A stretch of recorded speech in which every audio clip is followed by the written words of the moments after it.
सलाम एवरीवन। आज हम लोग इस वीडियो में कॉकटेल की ब्रीडिंग प्रॉब्लम्स के बारे में डिस्कस करेंगे, ठीक है। अच्छा, अब आप ये एग देख रहे हैं मेरे हाथ में।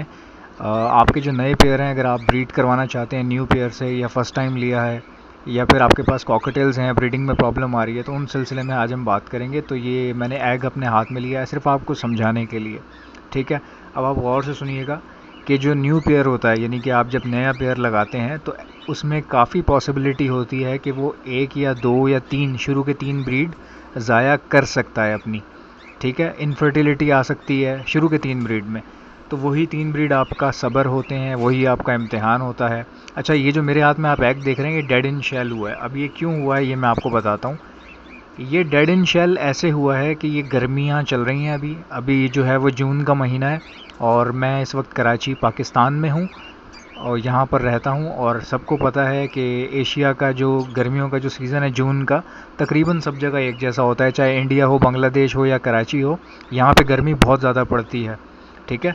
तो ज़्यादा गर्मी पड़ने की वजह से क्या हुआ है कि मेरा ब्रीडर पेयर जो कि ब्रीड कर रहा है काफ़ी सालों से, उसके एग में से बच्चे बाहर नहीं निकल पाए और अंदर ही मर गए।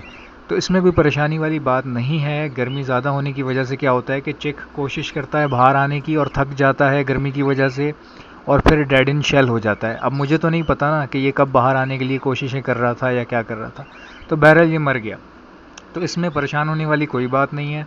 जैसा कि मैं आपको हमेशा करेज करता रहता हूँ कि आप लोग कॉकटेल का जब नया पेयर लेते हैं या आपको कॉकटेल्स में प्रॉब्लम आ रही है, तो आप मुझसे डिस्कस कर लें, मुझे कमेंट कर लें, मैं आपको एक एक चीज़ का रिप्लाई करूँगा।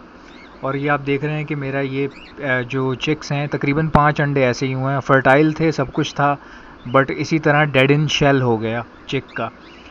तो इसमें कोई परेशानी वाली बात नहीं है। अब ज़ाहिर सी बात है, इस कंडीशन में मैं ये तो नहीं कह सकता कि मेरे पेयर की कोई गलती है या मैं उसको निकाल के फेंक दूँ। ऑब्वियसली जब गर्मी ठीक हो जाएगी, जब टेम्परेचर सूटेबल हो जाएगा उनकी ब्रीडिंग के लिए, तो कोई मसला नहीं है, फिर चिक्स निकलना शुरू हो जाएंगे।